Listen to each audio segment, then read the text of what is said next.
Good afternoon. Welcome to the regular meeting of the New Ulm Planning Commission, New Ulm, Minnesota, Thursday, March 29th, 2018, 4:30 p.m. Our first item would be to approve the minutes of the January 25th, 2018 meeting. I'll make a motion to approve minutes as published. I'll second. We have a motion and a second. Everybody say aye. Aye. Aye. Opposed? None said. Motion carried. Item 2 is to conduct public hearing to consider the applicant of Sean Gremmels requesting a variance to allow the construction of a garage 5 foot into the required 10-foot side yard setback on the north property line of the property legally described as the front one half of lots 1 and 2, block 179, north of Center Street, street address 201 North Jefferson Street. We'll look for staff for a report. As you see in your packets, we've got the request for variance for a 5-foot setback from the required 10-foot setback in the, it's in an R2 district. The approximate lot dimensions are 100 by 82 and a half deep. So anything over 65 is requiring the 10-foot setback. Also, the garage dimensions are approximately 24 by 25. As you can see in the picture in your packet, there's already a concrete slab where the garage is proposed to be constructed. And there were similar variances granted back in 2006 to construct a garage 5 foot into the 10-foot side yard setback, and in 2013 to construct a carport 4.5 feet into a 10-foot side yard setback. Also, the attachments, you've got the application, the proposed site plan, and some ground level photos of the property.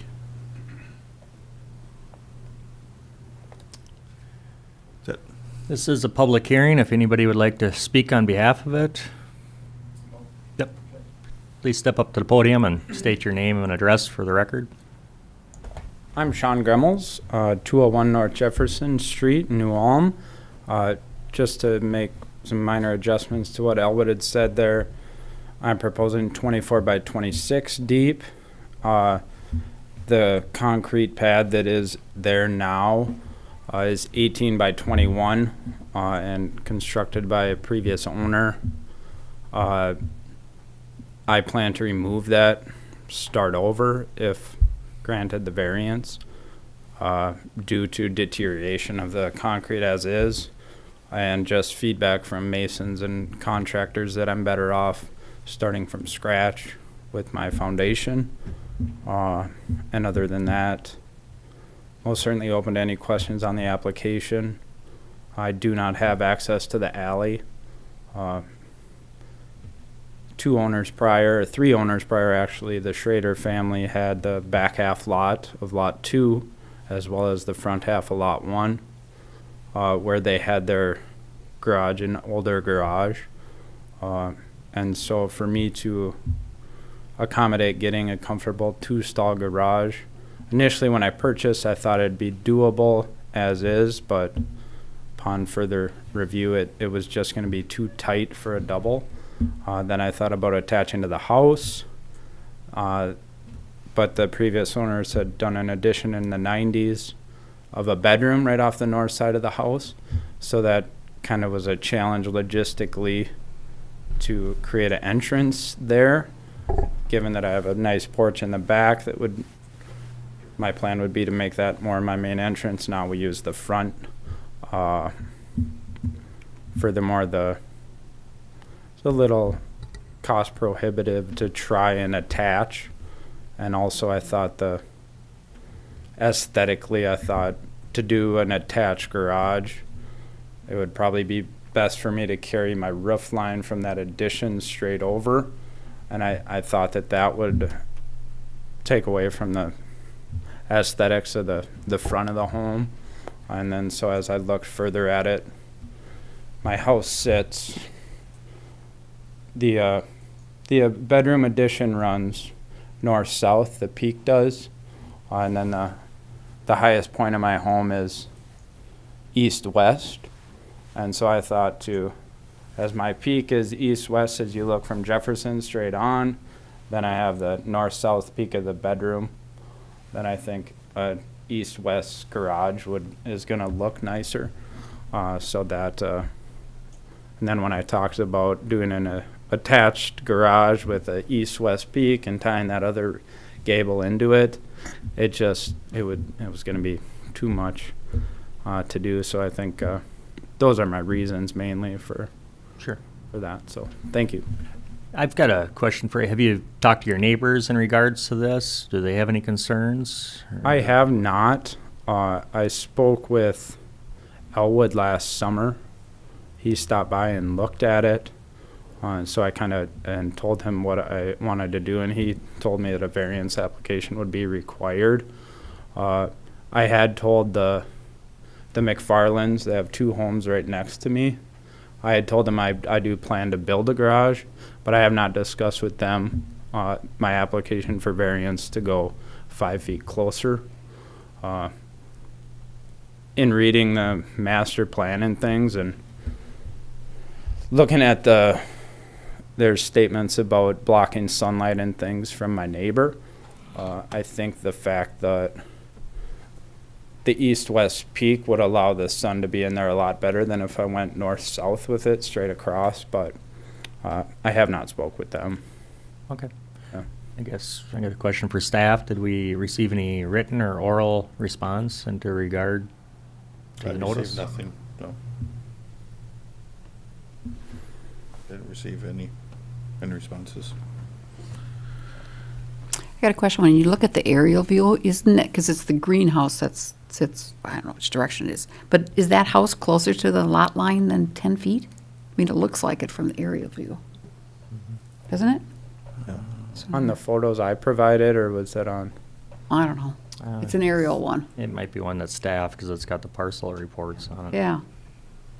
Because I'm assuming, That's one, The one that I provided, provided, the yeah. pictometry imagery.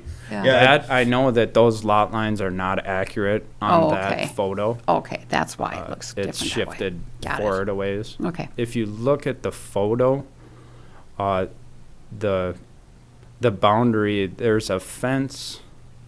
Do you mind if I just take a peek at the, sure, if you have it up? yep. All I can see is snow. If you look between the sidewalk and the slab there's a L-shaped fence. It's kind of hard to make out, but you can see it Yep. right there. That's the approximate boundary. So you can see that the lines of pictometry okay. are off probably 10 feet. or Okay, something. that's why. Yeah. Okay. When I looked at the property, it appears that there also is a series of either shrubs or small trees that are fairly close to the property line as well. And there actually was a fair amount of distance between the property line and the adjoining residence. The other thing I would note is that most of the dwellings in this area, we're in an R2 zone, we've got 50-foot wide lots. They're all maintaining 5-foot setbacks. And I've always personally felt that, you know, in looking at these kind of requests, that we should be looking at, you know, setbacks from a district standpoint rather than from an individual lot standpoint. And that if 5 foot is what the vast majority of people have for side yard setbacks, Yeah. then everybody should, you know, utilize a 5-foot setback. The purpose of that concrete slab originally was just for parking. That was it was a buildable slab per Shauna Kraus, the previous owner. And their plan was to build a garage, I believe, is my understanding of it. I never looked into who did that or where it went from there, but upon purchasing, I inquired to her about it, and she said it was built for that. It has drainage in it. But I think the way that the concrete was done and sat over time, especially in these months, it restricted the drainage as those pipes froze up. Therefore, as the snow is melting at these times, water must have been sitting on there for a long time. And so even though the pipe was frozen underground, the warm concrete had sitting water on it for 2 or 3 years. in the spring. And so that's deteriorated a lot. She must have skim coated it prior to the sale, but I knew that it had been changed a little bit. I thought it was fine, and it could probably have been milled down and, spruced up a little bit. But when I talked to some people I trust in construction, and they said, if you want to, they're willing to add on to it. But if I do the project, it's going to cost me a couple grand more to just start over maybe. So that would be, I think I'll get a better finished product if I go that route. Thank you. Thank you. Thank you. Any further discussion? I'd make a motion to approve the variance. I'll second. We've got a motion and a second, and we're going to close the public hearing. All in favor, say aye. Aye. Aye. All opposed?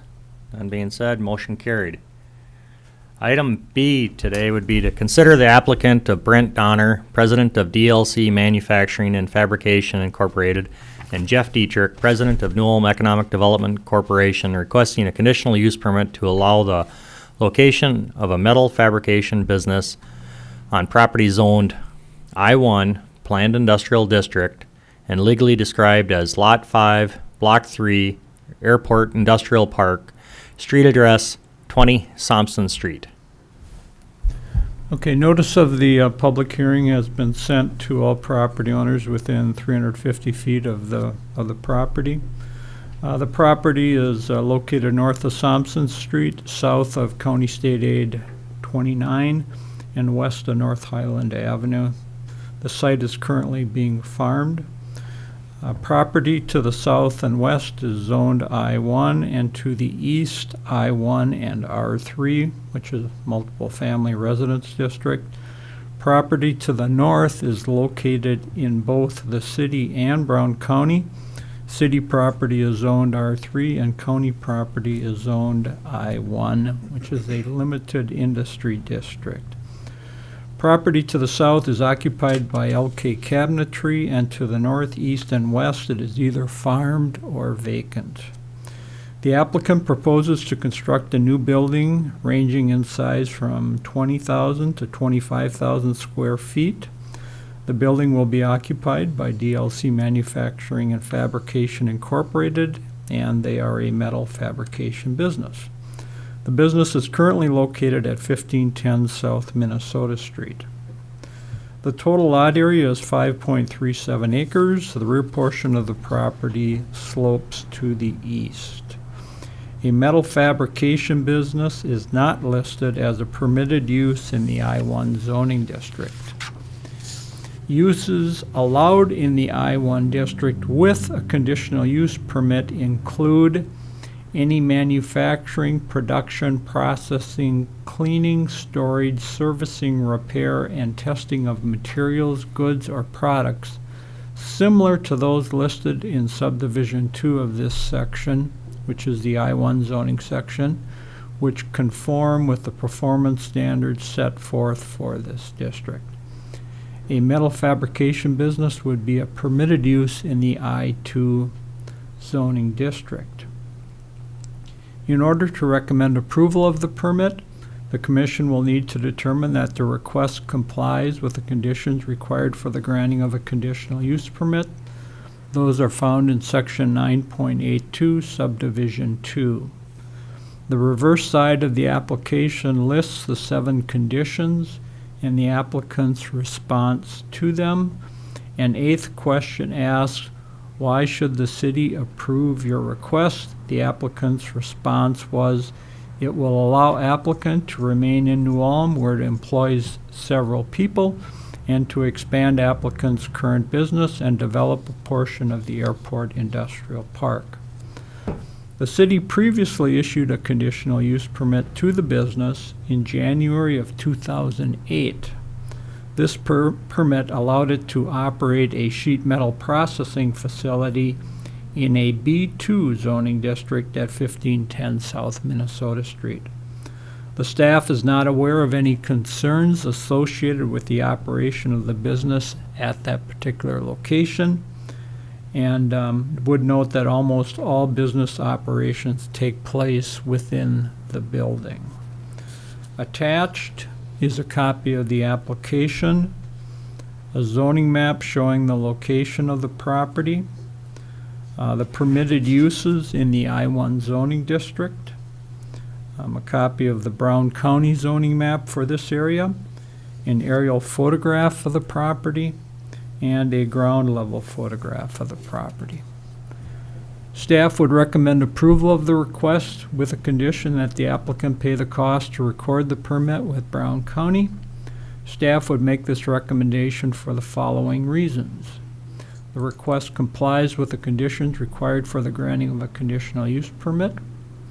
Number 2, there is adequate lot area to accommodate proposed business operations, including off-street parking. And number 3, the business has operated in a B2 zoning district for 10 years, and its operations have been compatible with adjoining residential and commercial land uses. Item 10 is potential motions. The first one is a motion to approve. The second is a motion to deny. That concludes the staff report. Thank you, Dave. This is a public hearing. If anybody in the public would like to speak on behalf of this, or if they wish. I got a few things. All right, great. So I'm Brent Donner, president owner of DLC Manufacturing. We need to expand our business, and we really would like to stay in New Ulm. We have quite a few families that work for us, and we want to grow. I just have one question for the board. This is an industrial park. How is this not zoned industrial use? That's all I got. Because really, I mean, if it was, I have other businesses that want to move here and be right next to us, and they're asking the same question that I'm asking right now: is how are we an industrial park that is zoned I-1? So I'm going to refer that question to Dave, because that was. we've already talked about it. And Yeah, maybe Dave. this particular business, it's a fairly unique business, metal fabrication. It's just not listed as a permitted use. It may very well be that the other businesses are listed and, they'd be immediately permitted. We do have the conditional use permit process to pick up those situations where we don't have them identified. So it's, it's something that unfortunately happens. Yeah, I have two other businesses that would be pretty much identical to me. So they're spending thousands of dollars in shipping costs, and if they were just right next door, they'd probably save $200,000-300,000 a year just in shipping costs if they were right next door to us. So Well, tell them we'll welcome them, and we'll work with them. okay, so Yeah, we will work with them. Yes. I should note that, we've been working on updating our zoning ordinance for a prolonged period of time now, and one of the things that we're doing is going away from detailed descriptions to more general descriptions. So rather than saying a metal fabrication business, we might say light industrial uses or something like that. Okay. Brent, I'm curious, so a 20,000 to 25,000 square foot building, just to give me some perspective, how does that compare to the property you're operating out of right now? Better. Thanks, Brent. well, right now we're in 9,800 square feet. Okay. So we have 2 lasers and 1 press brake in that building. Our equipment is $3 million worth of equipment sitting in a tiny little building. Right. I have a consulting business as well, and so I actually go out and I fix and repair those machines. That's my second job. So I'm passing away a lot of opportunity right now. Give you an example. John Deere had 5 machines that they needed them gone. They were $50,000 for each machine. I could have sold them for $1.25 million if I just had a place to put them. It's things like that there's so much potential, and then the guys that work with me, I can train them. There's so many things that can be done. Right. But we're very limited. We're in the middle of residence. The gas station's right behind us. The only complaint we ever had was 6 months into it, we had a windy day and our garbage blew all over the place, and neighbor came over and we got a garbage with the top on it, and we can't work. We feel that we can't work into a second shift. Right. because of noise. And it is noisy when you're opening the door and it's hot out in the middle of summer. That location out there is perfect. There's nobody there. We could do a second shift. There's other things, third shift possibly, moving forward, and we need to do that. Yeah. You know. Sounds like quite an expansion. That's good news. Yeah, it is. Would you be looking to break ground here in 2018? I wanted to be in the building before the end of the year, to be honest with you. I actually wanted to sign papers in 2017. And it has taken this long just to get to this point, just so I can maybe get a conditional use permit. So, Okay. Okay. Good luck. Good luck. Thank you. Any other discussion? I'm going to close the public hearing. We'll look for option 1 or 2 for your motions. I'll make a motion to recommend approval with one condition, the application of Brent Donner and of DLC and New Ulm Economic Development for a conditional use permit to allow the location of a metal fabrication business on property zoned I-1. The reasons for the recommendation are found in section 9 of the staff report. I'd second that. We've got a motion and a second. All in favor? Aye. All opposed? None said. Motion carried. So now this is a recommendation for council, and it'll come to next Tuesday's council meeting at 4:30. Good Thank you, luck. Brent. Thank you. And item 3 would be to receive report on city council decisions concerning the planning commission matters in February and March of 2018. Okay, so we're going back to the February 6th meeting.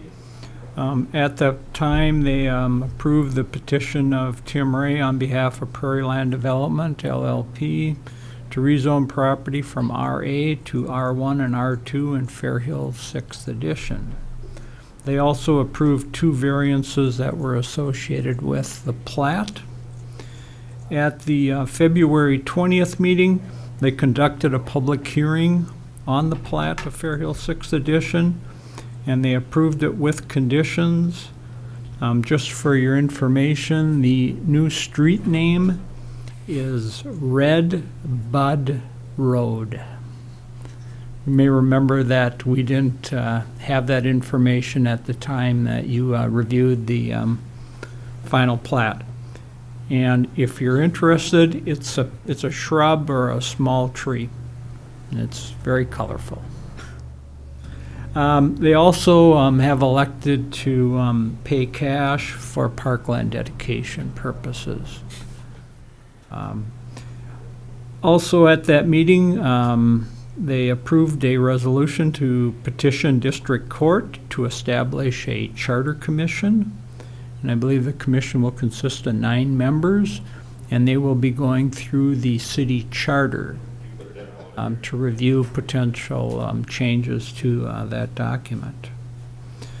The council also received a report and authorized improvements in this particular room to the audiovisual system, and I don't know what the schedule is for those improvements to be completed, but there will be some changes taking place. And then they conducted the first reading of the rezoning ordinance for Fair Hills 6th Edition. At the March 6th meeting, they conducted the second reading of that particular rezoning ordinance, and then voted to approve it. And then at the March 20th meeting, they I guess approved a new individual to act as Economic Development Director and Assistant City Manager. His name is Christopher Dalton, and he will start work next Monday, I guess. And that takes care of the report. Thank you, Dave. Item 4 would be receive report on Heritage Preservation Commission activities. We didn't have a HPC meeting, but we're moving forward. Staff is with the design guidelines for the downtown historical district and with the Herman Monument condition assessment. Thank you. With no further business, meeting adjourned.